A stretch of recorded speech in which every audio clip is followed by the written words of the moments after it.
Sais-tu que Dieu nous a attribué à tous un ange pour notre vie au quotidien? Le verset d'aujourd'hui, il parle de Paul, il est prisonnier et il va en Italie pour voir César, pour comparaître devant César. Et pendant leur navigation, il dit, ce verset-là, il dit que pendant plusieurs jours, le soleil ne parut pas. Alors imagine le stress.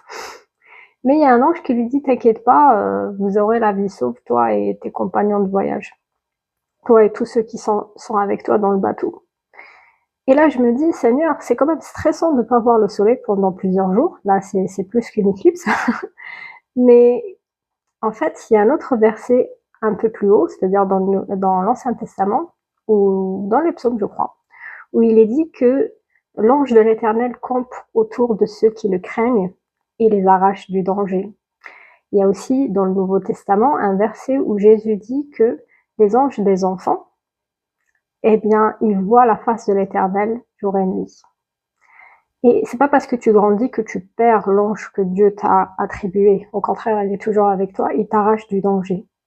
Et on pourrait se dire, il y a tous les jours du danger, et en fait, je vois pas la main de Dieu. Mais, tu vois, il y a ce soleil qui s'obscurcit, il y a Paul qui est prisonnier, mais pour Dieu, c'est pas si grave que ça, en fait. Sa mission est beaucoup plus grande. En fait, quelque part, il le protège. N'oublions pas ça. Donc, dans tes défis du quotidien, dis-toi que Dieu est au contrôle et qu'il envoie son ange pour t'arracher de la mort, t'arracher du danger.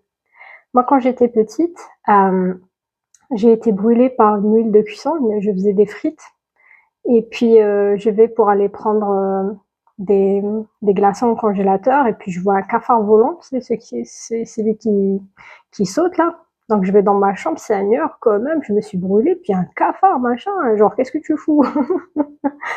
Et là j'entends un ange, je l'ai pas vu mais je l'ai entendu audiblement, qui m'a dit, une voix autoritaire un peu, je trouvais, fais confiance en ton Dieu. Donc tu vois le danger, pour moi c'était d'être brûlée et de voir un cafard alors que j'étais toute seule à la maison. Mais fais confiance en ton Dieu parce que ça c'est rien. Dans le sens où vous aurez des tribulations, dit Jésus, mais il est avec toi. Et t'inquiète pas que au moment où ça sera vraiment dangereux, t'arracheras du danger. Fais confiance en l'Éternel. Bonne journée.